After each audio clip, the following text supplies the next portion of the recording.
Porque dele, por meio dele, para ele são todas as coisas.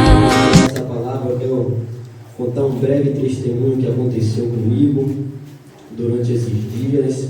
Que todos os irmãos sabem que eu estava e se encontrava doente dentro de casa, não podia vir cultuar o Senhor. E nesse momento foi um momento de fragilidade na minha vida. E que aconteceu? O inimigo investiu bastante na minha mente, porque quando a pessoa está fora da presença, a pessoa não está junto com os irmãos, não está em adoração, a unção do Senhor não resplandece sobre nossas vidas. Por isso a importância de a gente estar cultuando juntamente com os irmãos. Então o inimigo começou a investir fortemente na minha mente, para que eu desistisse do Evangelho, para que eu largasse o diaconato, para que eu parasse de pregar e para que eu voltasse para o mundo. E eu me encontrava desabilitado, me jogado no chão, e eu não conseguia mais orar. E nas minhas orações eu só pedia a Deus: me ajuda, eu não quero voltar para o mundo. E passando 3 dias, eu nessa agonia, eu não contei para ninguém, e estava sofrendo calado. Quando o inimigo conseguiu fazer o que ele queria, e eu falei: vou desistir de tudo, vou largar tudo. Aí eu comecei a pensar como seria se eu estivesse no mundo. Aí eu comecei a pensar, se eu estivesse com a arma na mão, como seria. E eu olhei para dentro de mim, eu não ia me acostumar. Eu comecei a olhar para as festas que eu ia, e eu já não via mais graça. A festa que eu tenho alegria em estar adorando é a festa que tem o Senhor presente. E Deus me trouxe nessa noite. Deixa eu falar isso no seu coração. Você não cabe mais em lugar nenhum. O lugar que você cabe é a casa do Senhor. Oh, glória a Deus. Eu me arrepio todo quando eu louvo aquele louvor, porque só Deus sabe a presença que tem dentro do meu coração de estar na casa do Senhor. E eu não caibo mais no mundo, mas só caibo adorando ao Senhor. Oh, glória a Deus. Hoje você vai sair daqui sabendo que o seu lugar é na casa do Senhor. Quem já pisou no santo dos santos em outro lugar não sabe. Ele não sabe viver. Oh, glória a Deus. 2 Reis 4:10. Eu estava com muita vontade de pregar essa palavra. Deus colocou ela no meu coração com um propósito e uma finalidade. Amém? Quantos querem receber uma palavra de Deus? Eu tive pouco tempo de pregar essa palavra no outro, não tive tempo de expor tudo, mas agora eu vou expor com bastante calma e peço que os irmãos entendam. 2 Reis 4, seu versículo 10, que diz assim: façamos-lhes, pois, em cima um pequeno quarto, obra de predeiro, e ponhamos nele uma cama. Repita comigo: cama, uma mesa, uma cadeira e um candeeiro. Quando ele vier à nossa casa, retira-se para ali. Amém? Assente-se glorificando o nome do Senhor e creia que Deus tem uma palavra para o seu coração. Amém? Aqui a Bíblia se trata do profeta Eliseu.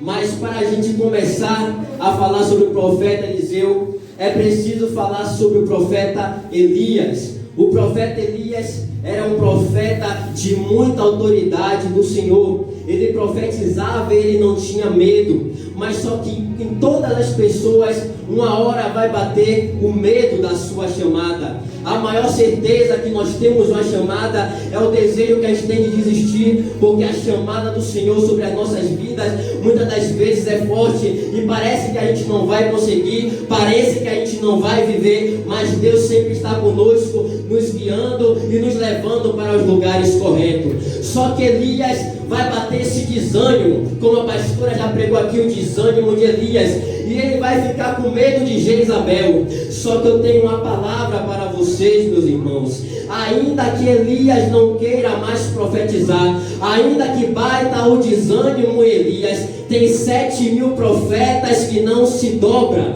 Glória a Deus e aleluia. Porque Elias pensava, e ele deixou-se dominar por isso, porque ele pensava que naquela terra só existia ele de profeta. Ele pensava que era só ele que profetizava, e que era só ele que pregava a palavra da verdade, e que só era ele que não se prostrava a Baal. Mas tinha 7.000 que também não se prostrava, tinha 7.000 que também não adorava. Dentre eles está Micaías. Micaías era um homem de Deus, era um profeta também de Deus, mas Elias se esqueceu dele e bate o desânimo em Elias. Só que Deus chega até Elias e fala para ele: antes de eu te levar, prepara um homem que eu vou derramar unção sobre a vida dele. E é aí que eu entro com uma mensagem, que quando Deus vai levantar alguém, quando Deus vai trazer um sucessor, porque no futebol ou em vários esportes a gente vê que quando um sucessor vai vir, ele é mais fraco do que o que antecedia ele. Mas só que o time de Jeová não tem pessoas fracas.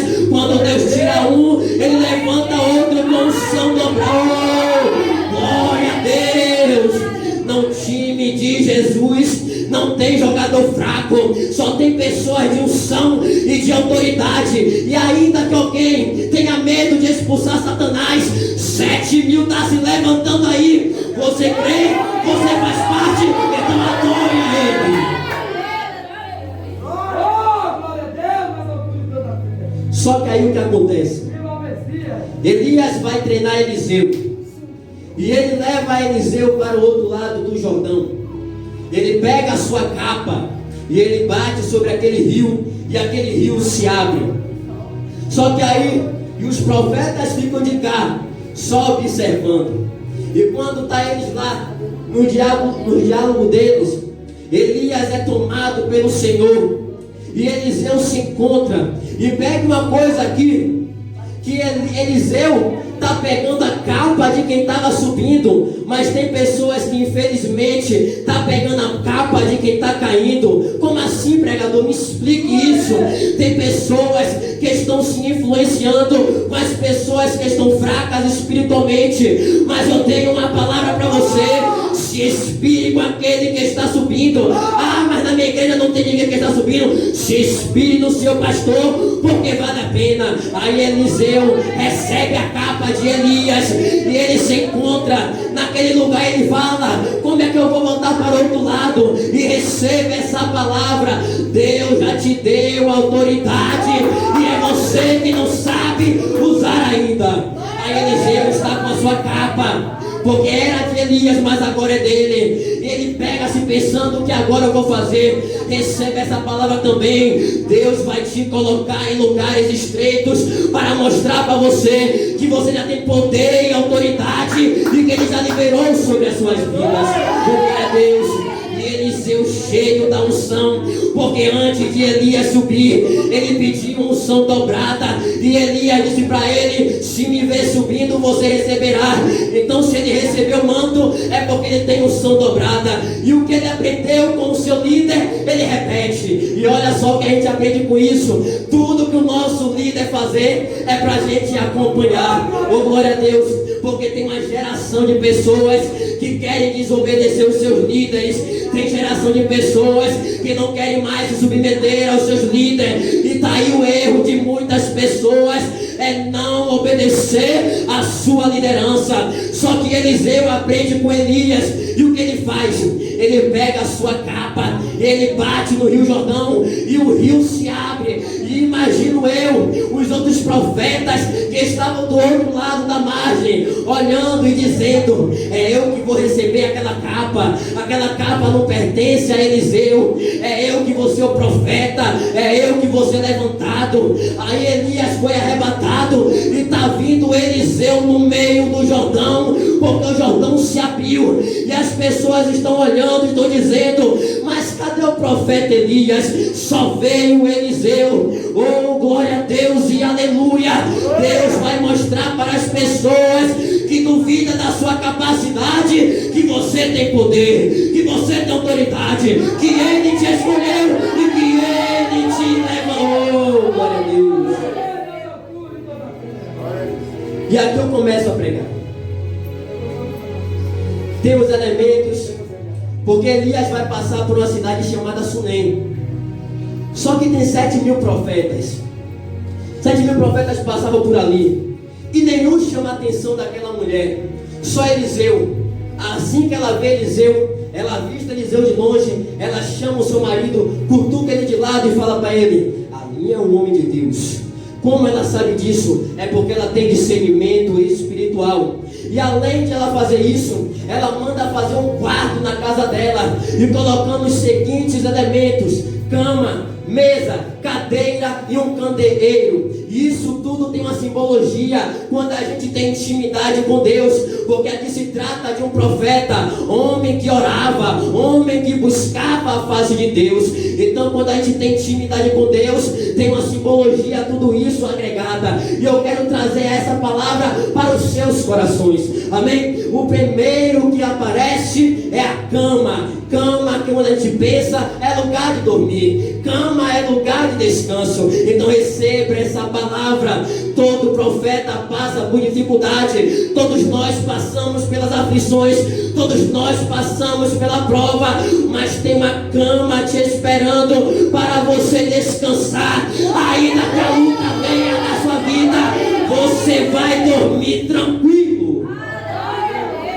Jesus chega na casa da filha de Jairo.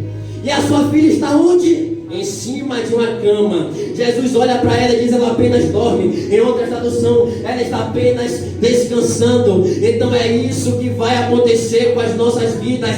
As pessoas vão até nos olhar e vão dizer como ela consegue ter essa paz, como ela consegue viver com tantas coisas, tantas crises na vida dela. É porque no quarto do profeta ainda tem uma cama. É porque Deus ainda está conosco. É porque a gente sabe que Ele é o eu sou. Todo mundo quando vai dizer eu sou, tem que se derivar de alguma coisa. Me explique, vou te explicar. Eu sou preguiçoso, eu sou feio, eu sou alguma coisa, eu sou trabalhador. Mas Deus é o único que pode falar eu sou e acabou. Todo mundo quando for falar alguma coisa, eu sou empresário, eu sou isso e aquilo. Mas Deus é o eu sou. Por quê? Porque Ele é o Deus de todas as coisas. Oh, glória a Deus. Você precisa de provisão, Deus é o Deus da provisão. Você precisa de cura, Deus é o Deus da cura. Você precisa de alguma coisa, Deus vai entrar em providência. Porque Ele é o sou. Ele é o eu sou. Ele é o eu sou. Oh, glória a Deus. Segundo objeto é a mesa. Mesa é lugar de se alimentar. Todos nós sabemos que quando a gente vai para a nossa casa, quando a gente senta na nossa mesa, é porque a gente vai se alimentar. E no quarto do profeta existia uma mesa. E eu peço que vocês prestem bastante atenção, porque tem algo forte para os seus corações. No quarto do profeta tem uma mesa. A mesa é lugar de se alimentar. Mas esse alimento não é alimento carnal, é o alimento espiritual. Nem só de pão viverá o homem, mas de toda a palavra que procede da boca de Deus. Oh, glória a Deus. E quando o profeta está naquela mesa, ele se alimenta de quê? Da palavra de Deus. A palavra de Deus não muda. A palavra de Deus é fiel. Então, se você é profeta, se você tem intimidade, tem uma mesa te esperando para você se alimentar. Segunda coisa que a mesa representa: mesa é sinônimo de comunhão. Como assim? Davi manda preparar uma mesa perante ele na presença dos seus inimigos. É lugar de comunhão. Quando a igreja entender que devemos andar em unidade, todo mundo junto, a igreja vai prosperar, a igreja vai para frente, porque a igreja unida derrota os inimigos lá fora, mas a igreja desunida, os que estão lá fora, vence a igreja. Jesus, na sua mesa, Na última ceia, ele dá instruções para os seus discípulos. Mas espera lá, na mesa que Jesus estava, tinha fuxiqueiro, mas ele queria junto. Na mesa de Jesus tinha incrédulo, mas ele queria junto. E vão olhar para Jesus e vão dizer: mas é fuxiqueiro, eu quero junto. Mas é ladrão, eu quero junto. Mas faz o que não é agradável ao Senhor, mas eu quero junto. Não prega bem, mas eu quero junto. Não canta bem, mas eu quero junto. O homem pode fazer acepção de pessoas, mas Jesus não faz. Oh, glória a Deus! Ele quer todo mundo junto. Ainda que você tenha suas falhas, seus defeitos, ele te quer junto. Se aproxima. Oh, glória a Deus! E durante esse tempo eu pude presenciar alguma coisa, algumas palavras que Cristo revelou sobre o meu coração, sobre a união. Conta que um homem chamado Eutico estava no culto e ele vai cair da janela. Só que ele cai morto no culto. Então é sinônimo de que tem pessoas mortas no culto. Mas me conte, qual foi a parte que Paulo manda jogar ele para fora? Receba essa palavra. Ainda que você estiver morto, continue dentro do culto. Oh, glória a Deus! Não saia, continue dentro do culto. O homem da mão mirrada, ele estava há tanto tempo enganando aquele povo, porque conta que a Bíblia sabe que não podia se adorar a Deus se tivesse alguma enfermidade. Ele está lá no seu culto, adorando ao Senhor. Ele tem sua enfermidade, mas ele não para de adorar. E imagino, só que ele não sabia que naquele dia Jesus ia estar no culto.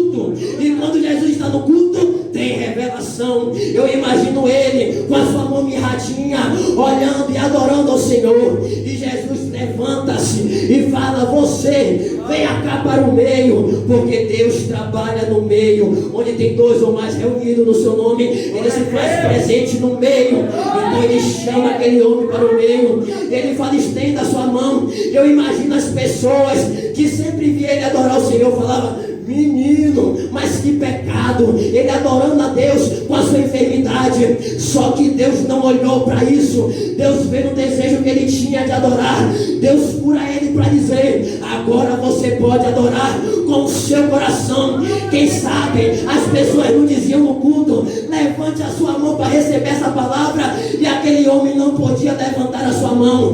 Mas Deus, além de revelar que ele tinha uma falha, ele traz a solução. É por isso que eu não creio em profetas que vem trazendo uma palavra sobre a pessoa, escandalizando a pessoa, mas não traz a solução. Se você é profeta, você vai profetizar, você vai mostrar o pecado do irmão, mas você vai trazer uma solução. Jesus chama aquele homem para o meio. Ele está no meio daquele culto, só que Jesus tem a solução. Se você não tem a solução para o pecado do irmão, não mostre para as outras pessoas. Só mostre para as outras pessoas se você tem o poder e a autoridade de renovar aquelas pessoas. Oh, glória a Deus.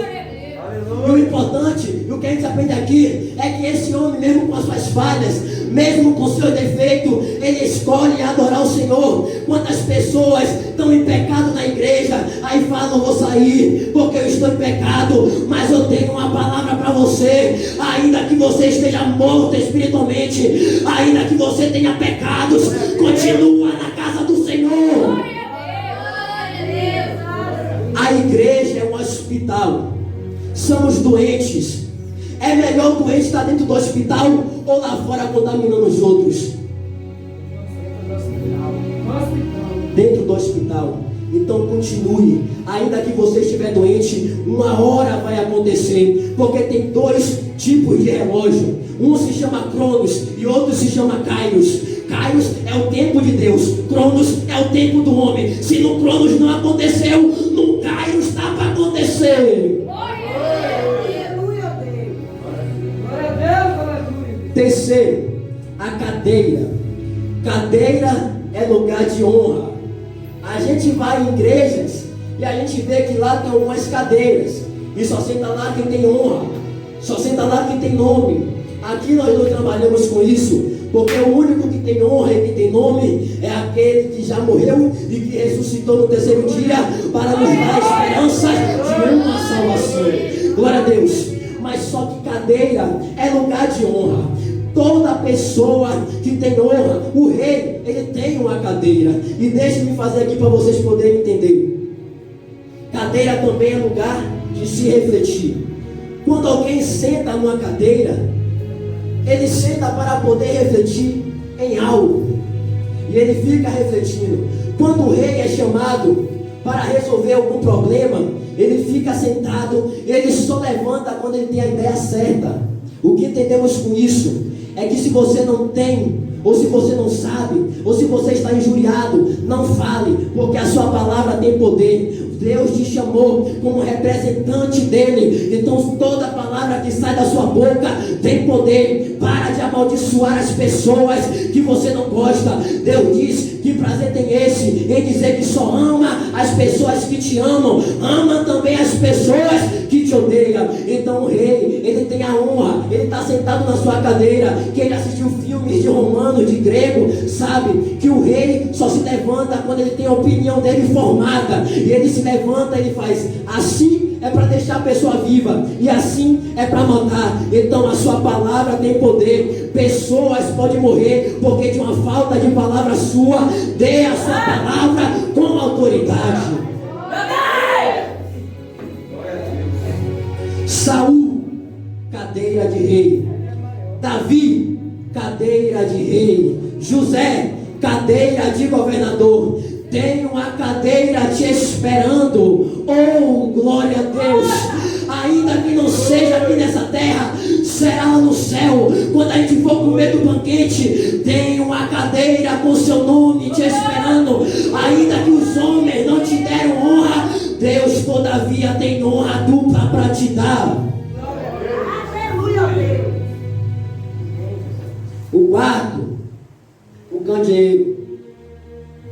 Candeeiro, quem não sabe, é algo que ilumina o quarto da pessoa.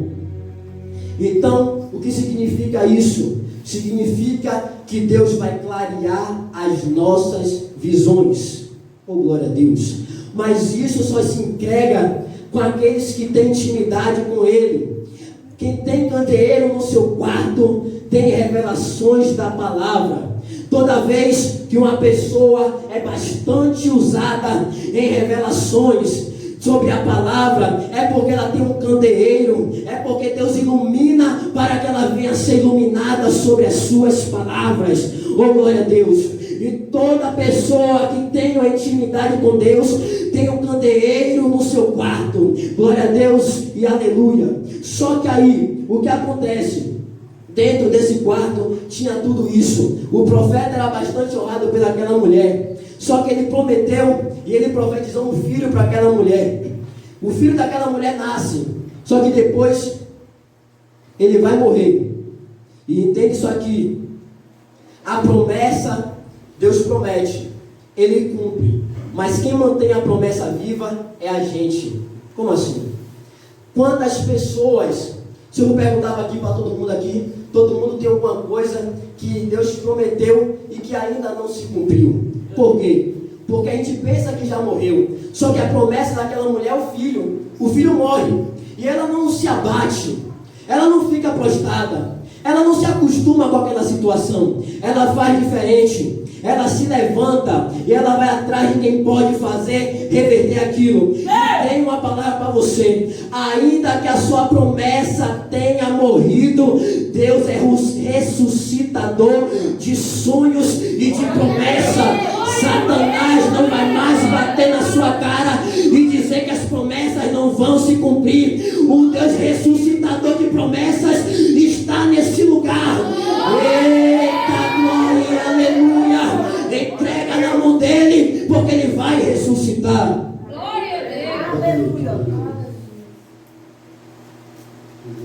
Jeová, glória a Deus. Então, aquele menino ela vai levar até o profeta. E tem coisas que vão acontecer aqui. A palavra vai rochar um pouquinho, mas é para o seu aprendizado. Amém? Só que a mulher vai até aquele homem, vai conversar com ele. ele vai pegar a sua vara, bastão ou cajado, e vai entregar na mão de Geazi. Vai dizer, vai até a casa daquela mulher. Geazi vai todo empolgado, vai correndo. Eita, é que agora eu vou realizar um milagre. Agora o meu nome vai ser apregoado por aí. Agora eu vou ser famoso, vou ser conhecido como um profeta. Só que o que acontece? Geazi chega até lá e nada acontece. Receba essa palavra. Cajado de Eliseu não funciona na mão de Geazi. Oh, glória a Deus. Eu vou exemplificar para você entender. Pessoas e pregadores que não conseguem pregoar a palavra de Deus e que ficam copiando mensagem de outras pessoas, é geração de Geazi, que não tem mais oração, mas que quer pregar cajado, que não ora mais, mas quer pregar cajado. Todavia, que um homem tiver um cajado, é porque Deus derramou sobre a vida dele, e Eliseu dá uma chance de ele se retratar e de ele ser conhecido como profeta. Só que esse homem não tem reserva de oração. Ele vai lá e ele vai pensar que a autoridade, que o poder está no cajado. Receba essa palavra no seu coração. O poder e a autoridade não está no cajado. O poder e a autoridade está no que Eliseu vai nos ensinar. Aí ele volta frustrado porque nada aconteceu, e Eliseu vai até lá. E olha só o que Eliseu faz. Ele entra na Bíblia, entra no quarto, fecha a porta e ora. O segredo não está no cajado, o segredo está na oração. Geazi pensava que o segredo estava no cajado, mas Eliseu prova para ele que a oração ainda é tudo, que a oração ressuscita, que a oração faz milagres. Se você parou de orar e está pensando que as coisas vão fluir na sua vida, não vai, porque tudo começa na oração. O princípio de todas as coisas começa na oração. Como o Márcio estava pregoando, a oração é uma oratória, é a sua forma de falar. Então, se você fala com Deus, tem poder, tem autoridade para as suas vidas. O cajado não vai falhar na sua mão. Oh, glória a Deus, porque o cajado funciona na mão do pastor e da pastora. É porque ela tem autoridade, é porque ela ora, é porque ela jejuma, é porque ela consagra. E a geração de Geazi vai para o púlpito vazio e quer pegar uma mensagem e quer que a igreja se agite. Não vai se agitar enquanto você não entender que o segredo está no princípio da oração. Quando você voltar para a oração, você vai ver as coisas e os milagres acontecer. Coxos vão voltar a andar, cadeirantes vão se levantar, pessoas que estão com câncer vão vomitar. Mas quando a igreja voltar para o seu princípio, que é a oração. Já estou encerrando. Pastora, não quero distorcer da sua palavra, que a senhora pregou sobre o machado de Eliseu. A senhora pregou sobre o machado. Só que Deus me deu da visão. Não é querendo ser melhor do que a pastora, mas Deus me deu da visão. Amém? Vocês estão aqui para receber? Amém. Bem, conta que os homens queriam ampliar suas casas. E eles vão cortar madeira para poder fazer mais casas. Só que um deles está com um machado. Só que ele está batendo e não está percebendo que o machado está frouxo. Então, o que entendemos com isso? É que tem pregadores que está com o instrumento certo, mas que ele não verifica antes de usar. Como assim? Tem pessoas que vêm para o púlpito vazias. Ela não está nem aí, não está nem reparando para nada. Só quer chegar no púlpito, não lê Bíblia, não lê nada, e quer chegar, quer escandalizar, quer falar tudo que vem na sua mente. Mas eu entendo que não é isso. Quem passou pelo treinamento de pregadores sabe que não é assim. Primeiro começa na oração. Você pede uma palavra a Deus. Deus vai te dar a palavra, vai te dar o direcionamento. É por isso que muitas das pessoas que não entendem, elas ficam pensando que a gente fica soltando indireta para vocês. Mas não é. A gente lê Bíblia e a gente explica. Porque o que é o ato da pregação? O ato da pregação é exemplificar aquilo para as pessoas. Quando a pessoa vai estudar teologia, o texto base é aquele do eunuco. O eunuco estava se batendo para entender aquela palavra, ele não sabia entender. Por quê? Porque não tinha quem explicasse. Então, se tem alguém que explique a palavra de Deus, vai acontecer. Por mim que pense que é indireta, por mim que pense que eu estou falando de vocês, eu não me importo mais. Eu me importo de pregar a palavra simplória de Deus. Não quero um menino mamar, quero pregar a palavra simples. Só que tem uma coisa, ele está batendo, ele não percebe que o seu armamento, que o seu instrumento está frouxo.